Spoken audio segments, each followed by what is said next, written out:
Good afternoon, everyone, and welcome to the TARGETjobs virtual National Pupillage Fair. I'm Emily, I'm one of the TARGETjobs law editors, and I'll be taking some of your questions at the end. But first, I'm delighted to hand over to our speakers, Alexia and Kim, who I believe have worked in quite different areas of practice to each other, so I'm sure they'll tell you a bit about that. So they're going to just tell you a bit about what drew them to the bar, their areas of practice, and any advice they have for you. Okay. Well, I'll kick off. I know Kim doesn't mind. As you've heard, my name is Alexia. I'm a criminal practitioner, have been for 25 years. I've been very fortunate to have practiced on 3 different circuits. So I've been up in the Northeast, I've been on the Western Circuit, and now I'm on the Southeastern Circuit. Although currently I'm actually having a break from my criminal practice and teaching on the BVS at City Law School.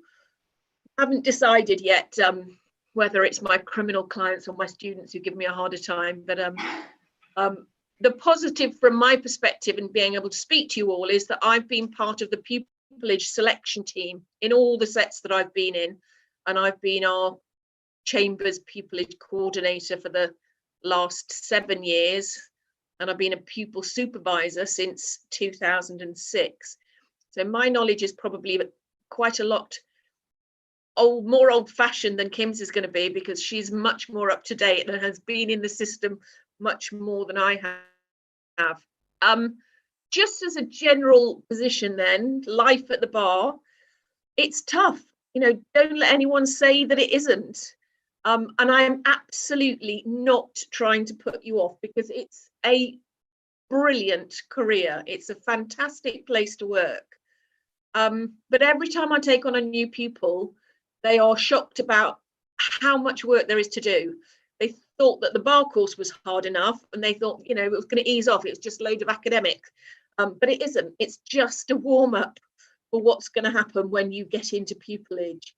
So expect that. Expect it's going to be hard, but it's going to be fun, and it's most definitely going to be worth it. I was thinking about pros and cons and what I would say are the good and the bad about our careers. Pros for me, no day is the same as a criminal practitioner. It doesn't matter if you do effectively the same trial. If I've got an assault trial or I've got a drug case one day and I've got the same offence the next day, absolutely none of it will be the same. Obviously we've got different witnesses, we've got different judges, but it's, one day you will think about doing something one way, and the next day, because the evidence is different, you'll decide to do it a different way.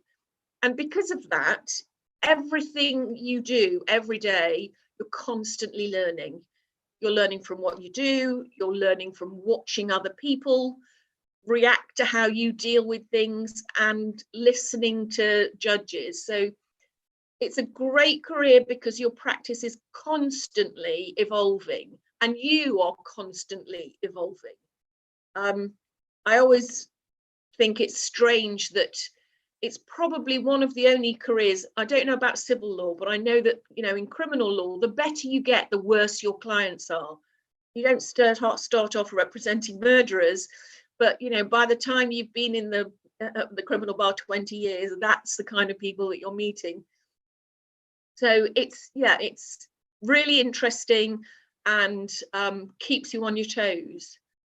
As far as criminal bar is concerned, you've probably all heard that legal aid is terrible and that money is rubbish, and all of those horror stories are totally true. You want to go into the criminal bar, don't do it because you think it's going to be financially worth it. What it is going to be, it's going to be an amazing career. It's going to be a wonderful job. You're going to be representing people at the most miserable times in your life. I'm not actually making it sound great, am I? But it's a really fantastic job to do. I always say it's more like having a vocation. You'll get to do some amazing advocacy, meet some brilliant people, And you'll earn, don't get me wrong, it's, you know, it's not peanuts. You'll earn a wage that you can live on. Maybe not at the beginning, but as time goes by, you'll earn a wage that you can live on. But it's not, the streets are not paved with gold as far as the criminal bar is concerned. Long hours, that's another downside, I suppose. And I suspect that Kim's going to tell you it's the same in civil. You know, there are no 9-to-5 jobs at the bar. You'll get up early, you'll go to court to meet opponents if you've got a trial. You'll come home after court if you're lucky enough to have a family or kids to deal with, as I have. You deal with them and then you get back to work, and you do that every night or at the weekend as much as you need to. So it's important that you take time for yourself. Not always easy to do when you're a junior member of the bar, because you feel that you need to be available and you need to be there. But make an effort to do that. Otherwise you will, you know, you'll start to resent the fact that you're tired or that you're not doing what you need to do. So make sure you do take time for yourself.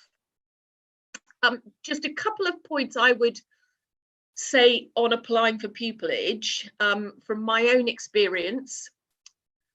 Remember that barristers are not generally a shy and retiring bunch, well, especially not those at the criminal bar. When we read your applications, we want to feel special. We want to know that you're applying to us and you're not even bothering to apply to anyone else, because we are the most important chambers that you're applying to. So do your homework. Look up the chambers that you're interested in. Some of them you will actually really enjoy working at, but not all chambers are the same.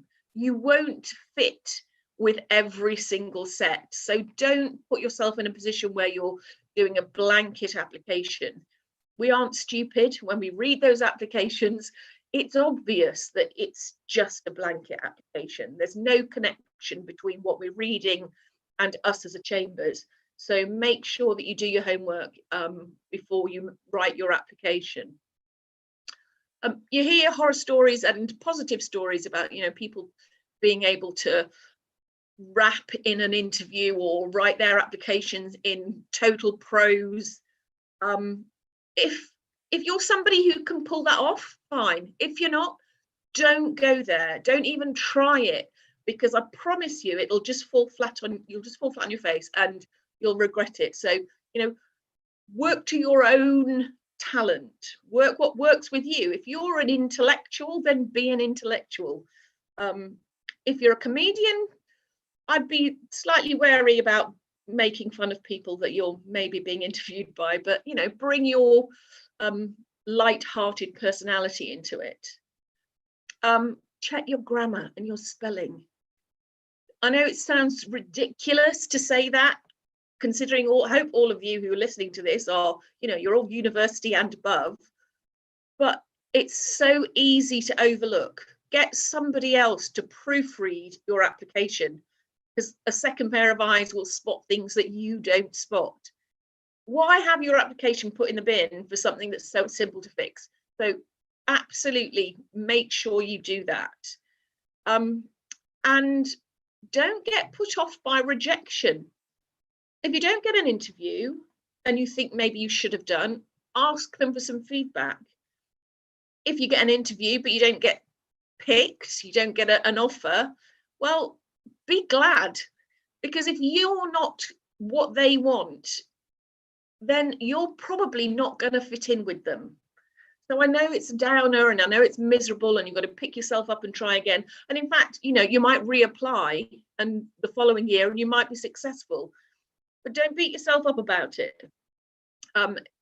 It's a competitive place to get into, but once you're in there, as long as you're with people that you fit with, that's more important. Remember, pupillage interviews are not just about them picking you, it's about you picking them. It's a place that you might want to spend the rest of your career. So make sure you do your homework and choose them as much as they might choose you. Last couple of things that I think I can say at this stage is, well, not so much bugbears, but things that I've noticed about pupils. So things that you should try and avoid if you're lucky enough to have pupillage, or you're lucky enough to get pupillage. Think about, you know, here's a couple of tips, I hope. Work hard. I know that sounds silly, but you will be surprised at how many pupils are asked to do something by a particular date and they don't do it. And they go, oh, you know, I'd gone out or I couldn't do it. And you're not, you know, if you want to succeed in a career, you want to impress people, work hard. The rest of your career is going to be hard. Your pupillage should be no different. Be respectful. Now, I don't mean, you know, you should go around telling everyone they're wonderful, but remember that barristers, you know, as I said before, they're all quite characterful, and they've worked really hard to get where they are, and they don't really want you to treat them as though you are, you know, you've been doing it as long or you know more. Just be a little bit respectful. Just remember that these people have a lot of experience and that they can help you in your pupillage. Work in chambers. If you're not in court, obviously I know COVID doesn't help things at the moment, but once this is all over, and you're not in court, or you're not in court with your pupil supervisor, then work in chambers, be seen. If you finish a piece of work and your pupil supervisor isn't there to give you something, go and ask somebody else. Get as much experience from other members of chambers as you can. If you are doing, or you're planning to do, a criminal pupillage, in your first 6, a lot of pupil supervisors don't require you to wear your wig and gown. But if they don't mind, then do it. Get used to wearing it, get used to putting it on, get used to being in court and feeling how you're going to feel when you're on your feet. And if by the time you get to your second 6, putting your wig and gown on feels perfectly normal, then it won't make you feel conspicuous when you are then doing your job. So if you can, and your pupil supervisor doesn't have an issue with it, get used to it. You'll also notice that people treat you differently, and you know that might give you the confidence to ask other people questions, ask, you know, watching what they're doing, and ask them and speak to them. So it's definitely worth considering. And then my last piece of advice about pupillage is ask questions. That's what you're there for. You're there to learn. And if you don't ask questions, then nobody can help you learn. I always say to my pupils, no questions are stupid. You know, if you don't know it, you don't know it. The fact that somebody else doesn't make you stupid. It just makes them know something that you don't. So ask questions. Don't feel bad about it. If you're worried about asking a question to a senior member of chambers, ask a junior member of chambers. They will be just as happy to help you and give you advice as the senior members of chambers. But it is a great place to work. Being at the bar has been a wonderful career for me. I've absolutely loved every minute of it. So yeah, good luck to everyone out there. Thanks very much, Alexia, and I'll try and follow on from that and maybe try and point to some places where, so to start off with, I'm a civil practitioner, so I do mainly property and planning law, a bit of public law alongside that. As you'll, well, one of my points will be is as a junior barrister, you'll do probably a bit of everything that Chambers does to start with. You start out quite broad, and the aim is to sort of specify, to specialise a bit more as you go along. But I'll try and point to places where I think there's much difference in, you know, my experience of the bar as a civil practitioner versus Alexia's. Although I think a lot of what she said is sound advice, whichever part of the bar you're looking to go into. So starting off maybe with why I chose to come to the bar. I'm 1 year into practice now, so I did a year of pupillage at my current chambers and a full year of practice. Which feels like it's flown by. But looking back to when I was in your position, either at sort of doing a law degree or at bar school, what made me choose this? I was very much sold on the solicitor route originally, I'll admit, and I had the very fortunate opportunity to go to the US for 9 months and experience law out there, which is quite different because they don't have the distinction between barristers and solicitors. And I got to spend a lot of time in court in a trial, and I just fell in love with the advocacy side and the, you know, the sort of being at that cutting edge between interacting with the client but also presenting a case and really making the arguments, whether it's written advocacy or oral advocacy. And for me, that just really sold me on it. So between those two, that's all I can really pin it to in terms of choosing the bar. And then I came back to the UK and decided to put all my energy into that. So I was probably a few steps behind where a lot of you are if you're already thinking about the bar earlier on. But for me, the next step was then to do mini pupilages and try and get as much experience as I could of actual sets of chambers, because if you're not from a background where your family are involved in the bar or you know a lot of barristers, it's quite an opaque system, and it can be very hard to understand exactly what life as a barrister is like. The reality is you're never going to know until you're in it, really, but you can do as much as you can to try and speak to people coming to events like this. You know, if you do meet anyone, and I'll say to you, you know, please do feel free to add me on LinkedIn, and if you want to send me a message, you know, do use any contacts you can get, and don't feel afraid to do that. Just be aware that barristers aren't always the best at responding to emails very quickly, but it doesn't mean we're ignoring you. We will get back to you, or at least I am. I won't tar everyone with that brush. So that's sort of applications and thinking about what you can be doing. One question I get asked a lot is, how do you choose a practice area? And that's something that I really found quite difficult, because I was quite interested in lots of areas of law. And also it's very different in practice to what you might have enjoyed at university, or and if you haven't studied law, then you've got even more sort of a question mark over that. One resource I found very, very helpful was the Chambers student website, and they have quite a good breakdown of different practice areas and what they actually involve in practice, and then what sets practice in those areas, and what kind of skill sets might be better suited to particular areas of law. So that was something I would recommend if you're still at that stage of complete uncertainty. And then look at what you've done and what you've enjoyed. So if you're a bit further along and you've done some moots, for example, are there particular areas of law that you mooted in that you enjoy? But also outside of law, are there debate topics that you're particularly interested in? Are there just areas of politics that you're particularly interested in? Like, just what I would say is, don't try and blag it. I mean, I remember applying for a mini pupillage at a set that did real commercial insurance type stuff, and trying to blag that I understood and was interested in a case that they'd done on some really complex trust dispute. And I've never fallen more flat on my face in an interview in my entire life, because these people are specialists. They love what they do, or they're very interested and very good at what they do, and they grill people for a living. So if you're blagging it, they will know. So and also you'll be miserable if you go into a career where it's not something you're interested in. It's what you're going to live and breathe for the next 20 to 30 years. Just don't do it. You know, find something that is interesting. And that's not to say that there aren't areas. Planning, for example, I had no idea I was interested in. Chambers just happens to do it. I had to do a seat in it as part of my pupillage, and I loved it. And now it's a big part of my practice. So, you know, things can happen fortuitously as well, but just put yourself in a position where you know that at least one area and one main practice area of Chambers is something that you enjoy, or think you will. That's the best you can do really at that stage. And so for me, that came with, actually, I worked at the Law Commission then for a year after I got back from the US, and worked in their property, family and trust team, because that was an area of law, but property law was something I'd done quite well in at university. And I thought, let's give this a go and see.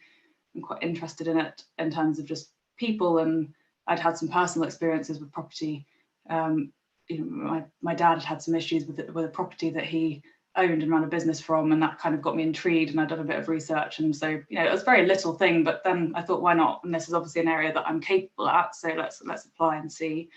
And then being at the Law Commission, you delve into property, you know, into things at a very academic level, but also at a practical level in terms of engaging with stakeholders and meeting people who these areas of law affect. And, you know, that kind of got me hooked then. And then it was a very easy way to demonstrate an interest in an area that I've been working in it for now sort of 6 months at the point I came to applying for pupillages. And, you know, this is why I'm interested in it. These are the areas that I've specialised in, or that I've got a particular interest in. And you can just, it helped. That was a really good hook. But it's not to say that you have to have that level of experience, but that's or that particular experience. It's just, for me, that was the easiest way to explain that interest, and it really was what triggered an interest. So just another piece of advice that I often give at these kinds of talks is, don't feel like you have to rush. I know that when I left university, or when I was in my 4th year of university, I thought, oh, I need to everyone's got a job, everyone's applied for grad schemes and they're ready to move into the next stage of their lives. And am I behind because I'm not 100% sure what I want to do? There's no point rushing into doing something that isn't the right thing. You've got time. You're probably in your early 20s when you leave university. You've got a long career ahead of you. If you go to the bar, it could be a career for life. There's no need to be practicing when you're 25 or 23 or even younger. And I'm very impressed by people who do. And if you know that that's what you want, of course, go for it. But for me, that wouldn't have worked. I think I needed a few years to sort of get grounded and figure out what I wanted to do. And all of those years were beneficial.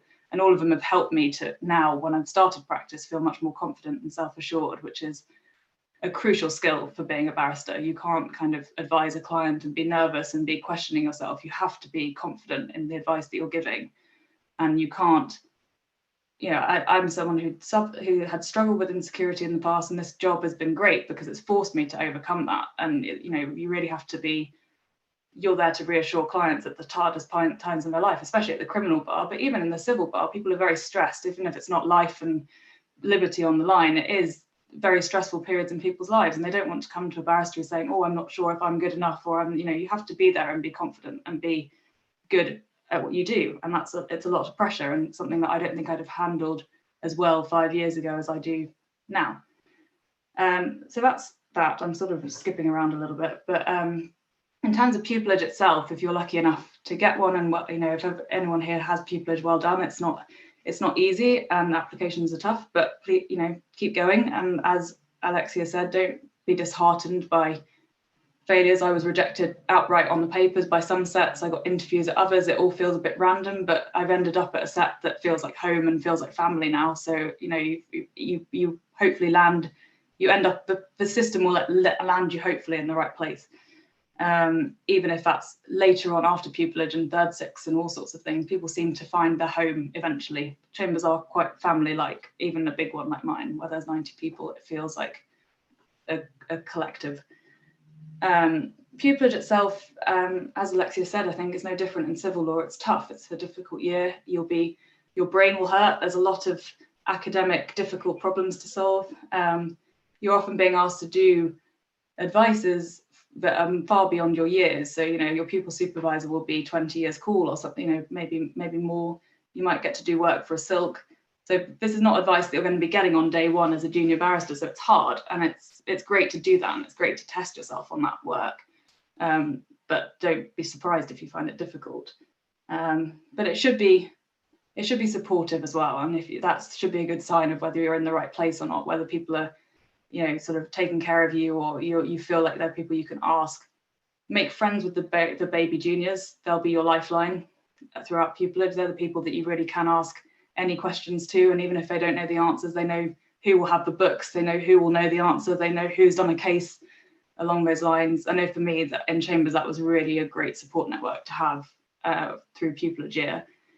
And then once you get through pupillage, again, it's you're self-employed, which is something that most people have never experienced before they come to the bar.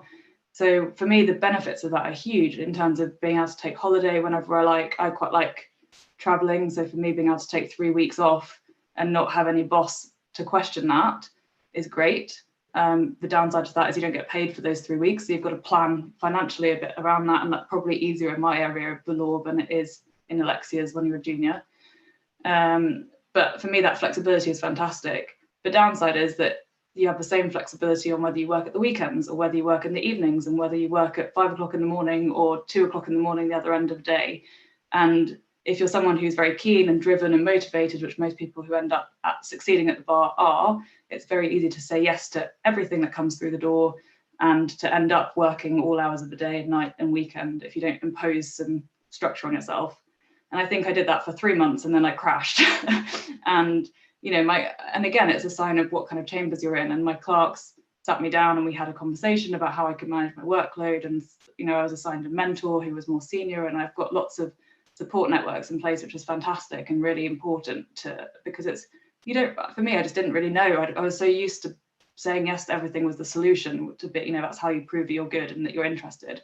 And of course, to a degree, you want to be seen to be keen and be helping the clerks out by taking on work, but you're no good to anybody if you're too exhausted to function. So you need to find a balance. And I think, touch wood, over the last sort of 6 months, I'm starting to get to a point where I can balance that out a little bit better. It's never going to be perfect. There will be late nights. There will be times you have to work on the weekend. It's that kind of job.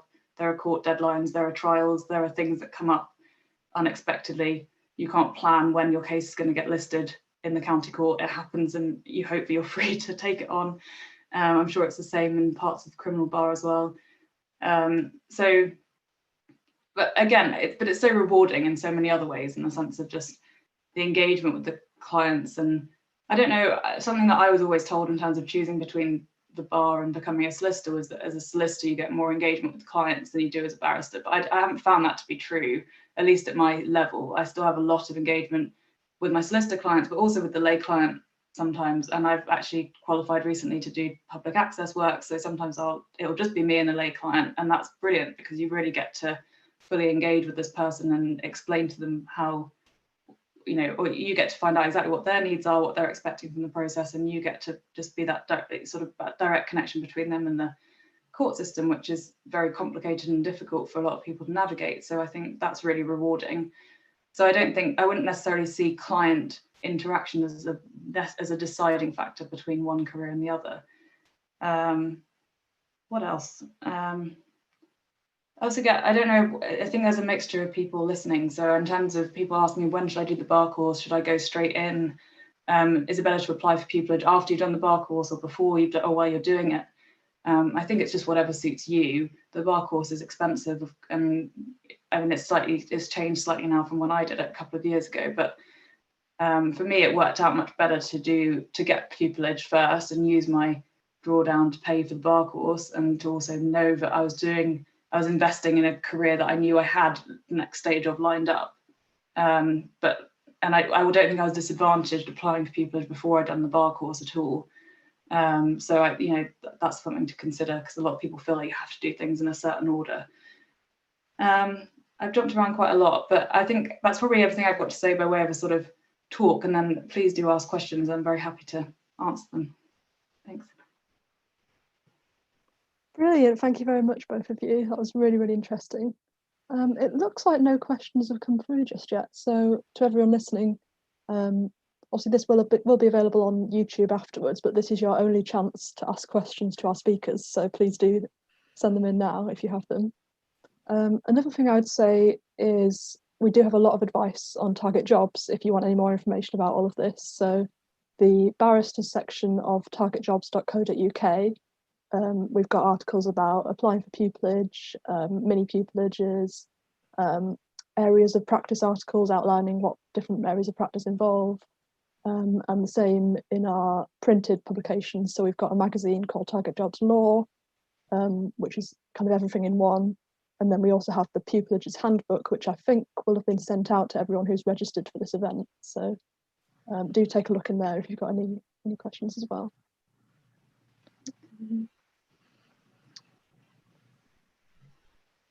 Did either of you have anything else that you wanted to add that you didn't get around to earlier? I was just thinking, one top tip that I've given in talks like this previously in terms of applications, something that I found really helpful was, if you go through, barristers' chambers will often put what kind of skills they're looking for applicants. And for me, listing those out and like Alexia said, targeting your application is so important. Listing those out and then sort of doing a table of basically all the different types of experiences I had that matched and demonstrated those skills. And you can group them together because sometimes they'll frame them slightly differently, but then you can just kind of, as you're looking at different chambers, you can pick and choose which experiences match best, and you'll have so many more than you think. And also, I've just seen a question coming about interviews. That then for me became a sort of crib sheet for when I went into an interview and you were asked any kind of competency questions, you sort of had a bank in your head of answers. And for me, that was something I found quite helpful. I would agree with Kim with that. Absolutely. You need to make sure that you are demonstrating your skills. Don't just list in your applications what you've done. I can't tell you the number of times people list, numerous mini pupillages that they've done, and it just says, spent the day in court watching a trial. And I'm thinking, yeah. And, I wanted to know, if I'm reading your application, what did you learn? What did you learn you didn't like? People on a mini pupillage tend not to know always what they want to do. So if you realise that you don't want to work in a particular area of law, then, explain to us that that's what you took from it, that it's not for you. Yeah, definitely. In terms of, I'm trying to think about other application, it kind of follows on from what Alexia's just said, but one good tip I was told was, treat your written application like a skeleton argument. It's a piece of written advocacy. It's part of what they'll use to assess your written advocacy. And so don't be afraid to be quite direct and some people think that they need to sort of use very, flouncy language or really, look, it's not, it's these are the key points about me that you need to know. I did this and it taught me X, or I had this skill from doing this, or I demonstrated this skill in this. People reading it are very busy people with very little time to read applications. Make it really clear so that they can go through and go, okay, you tick this box, and this box. And it's more than that, and the interview will prove that you're more than a tick box, but it's the easiest way to make sure you get through that first hurdle of just, do you have the skills that we need? Do you have the qualities that we need to give you an interview? One of the questions, what's your top tip for preparing for interviews? Practice, with your friends. If you know you're going to have an advocacy exercise to do, then practice. So that you feel confident. A lot of interviews at the moment are taking place on Zoom or on Teams. So you can actually practice on yourself. You can just switch yourself a meeting on and talk to yourself. Yes, it's really not easy, but it's worth doing. Make sure as well that you have an answer to questions. If you put something interesting in your application, you're going to get asked about it. So be ready to answer the questions. And the other thing I always tell my students before an interview is to check the website of the chambers in question. See what their latest news is, what people have been doing. It doesn't matter if you don't get asked, but it puts you in a position where you've actually connected yourself with that chambers. And if they do ask you, well, then at least you've got an answer for it. Yeah. And another thing, have some just bullet pointed. I think it's quite important to bullet point rather than to write out as a whole, because then you don't sound so robotic. But there will be some straightforward questions that people quite like to ask you as a warm-up question. And it's surprising how much they can sometimes catch you out because you've so focused on the difficult side of the interview. Why do you want to come to the bar? Why do you want to be a barrister? Just have something ready in your head. You should know this by heart because you've written it on 100 application forms, but for some reason that was the one that sometimes would not catch me out, but you just sort of worry that you were just regurgitating something. But it's often just a warm-up question for you. So don't, just have something, 3 bullet points of I want to be a barrister because X, Y, and Z is quite a good way to just make sure you're confident when that first few questions come through.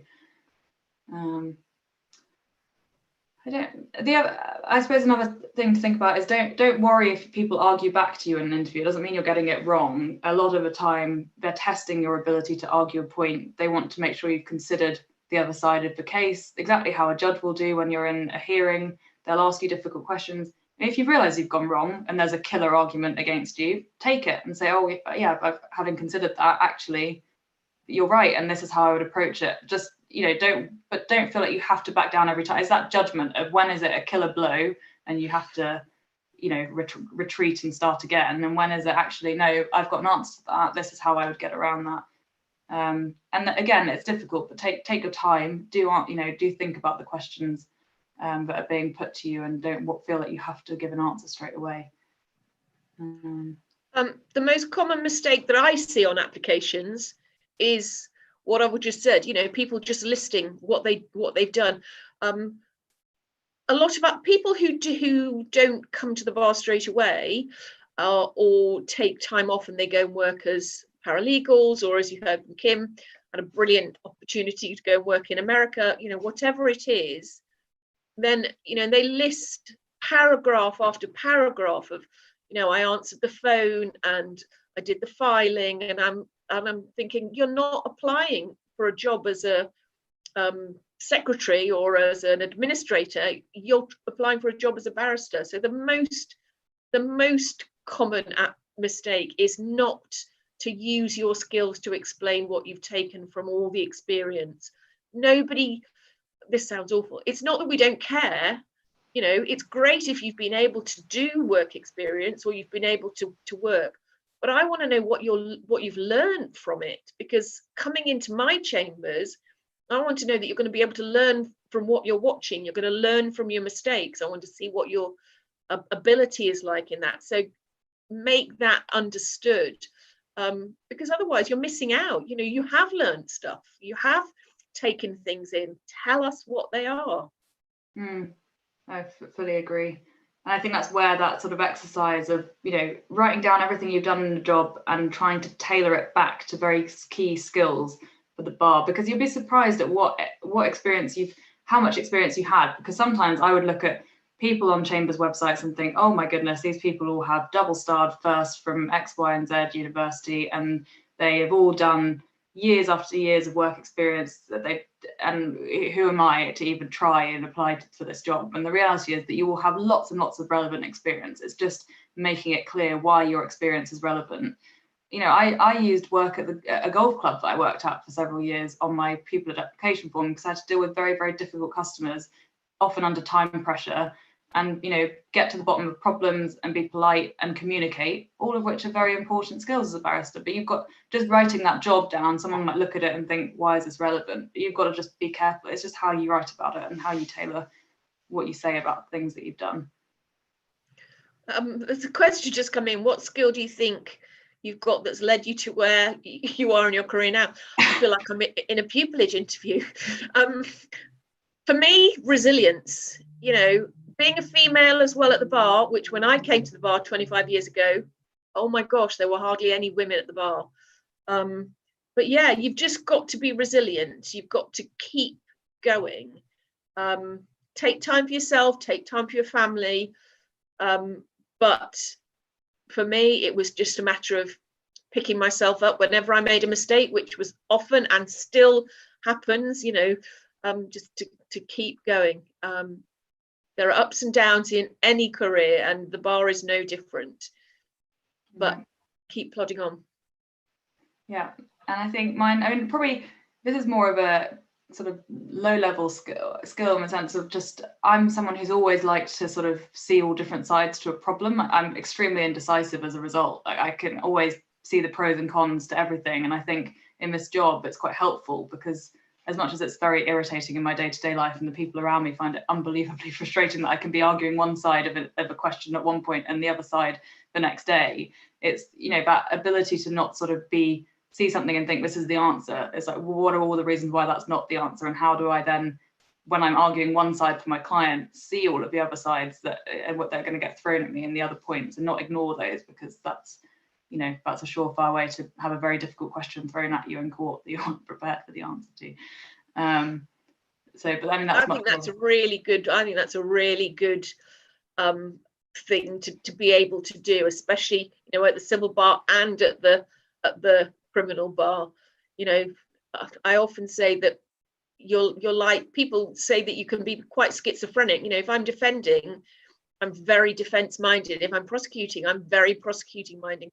But I'm always looking at the other side of the picture, because how are you going to win if you don't know what your opponent's going to come at you with? So, not that it's all about winning and losing, but, you know, that's mostly. We've had a question come in that might be more suitable for you, Alexia, about what do you do to take time off from cases for sort of self-care. And I mean, I imagine that you're dealing with very difficult situations a lot of the time. Well, my kids are fortunately now getting much older. So one's just gone to university and the other's doing her A-levels. And I'm terrible at gardening, and I don't have any hobbies, but I do have a dog, and I love walking the dog. And I love cooking. I come from quite a big family, so for me, it was being able to get away in the summer or whenever it was and spend a good amount of time with my family. And otherwise, for me, it's just reading. Well, I like to listen to books because it means I can do something else at the same time. So just little things that make the difference. Going to the cinema, going out to the pub for drink, which we can't do at the moment, which is very frustrating. But even now, you know, me and my friends will meet up on Zoom and we'll have a gin and a chat. So the smaller things, stay sociable, stay connected to people. That will really help. Yeah, I think the thing that could be so difficult about this job, and I imagine it's even harder in the criminal bar where there's so much at stake, is that you feel like you can't rest while your client is in difficulty sometimes, or how can I go and sit and have a glass of wine when this person is going through this and I need to help them with it? But I think the very best advice I got from a Silk when I was doing pupillage was that, you know, you're there to help your client with the problem, but you can't make it your problem, because if it becomes your problem, you can't help them. You can't be objective and you can't do the job that they need you to do. So you've really got to find a way of not being detached. You have to understand and empathize with your clients, of course you do, but you need to find a way of not letting that become your life, because otherwise you can't do your job. So that would be my top tip. Oh, there we go. I was going to say one other thing. If we were in a room right now and all of you people were here with us, I would say that you all look around, because these are going to be your peers. These are the people that you're going to work with. These are the people who are going to get onto the bench, and even if you don't want to be a judge, they might do. So when you can, get to know all those people who are going to be pupils at the same time, because they're the people you're going to move up your career with, and it's really important to forge those connections and friendships early on, so you've got people to lean on and to help you when you need help, because you will. Everybody does. That's all such good advice, both of you. Thank you so much for taking the time to answer our questions. That's all we've got time for, unfortunately, but I really hope that's been helpful for everyone listening. And yeah, thanks again, both. Best of luck to you all. Yeah, good luck. Good luck. Bye.